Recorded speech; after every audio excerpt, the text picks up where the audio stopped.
2024 সালে জুলাই আন্দোলন চলাকালে রাজধানীর রামপুরায় গুলি করে 28 জনকে হত্যার ঘটনায় মানবতা বিরোধী অপরাধের মামলায় বিজিবি কর্মকর্তা লেফটেন্যান্ট কর্নেল রেদওয়ানুল ইসলাম সহ 4 জনের বিরুদ্ধে আনুষ্ঠানিক অভিযোগ গঠনের বিষয়ে আদেশের জন্য আগামী 24শে ডিসেম্বর দিন ঠিক করেছেন আন্তর্জাতিক অপরাধ ট্রাইব্যুনাল।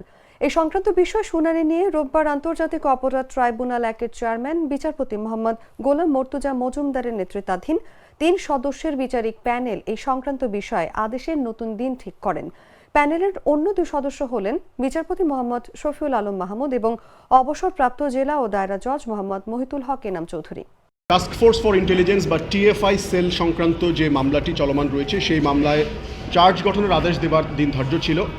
তবে আসামি পক্ষের আবেদনের প্রেক্ষিতে মাননীয় ট্রাইব্যুনাল তাদেরকে আজকে একটি বিশেষ আবেদন শুনানি করার সুযোগ দিয়েছেন এবং এই শুনানি শেষে আগামী 23 ডিসেম্বর এই মামলায় চার্জ গঠনের আদেশ দেওয়ার জন্য দিন ধার্য করেছেন।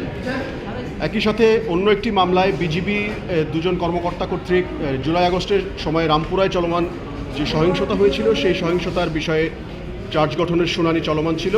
এই বিষয়ে আজকে আসামি পক্ষের আইনজীবীরা তাদের বক্তব্য পেশ করেছেন এবং এই মামলাটিও শুনানি কনক্লুড করে আগামী 24 ডিসেম্বর আদেশ গঠনের জন্য দিন ধার্য করেছেন মাননীয় ট্রাইব্যুনাল।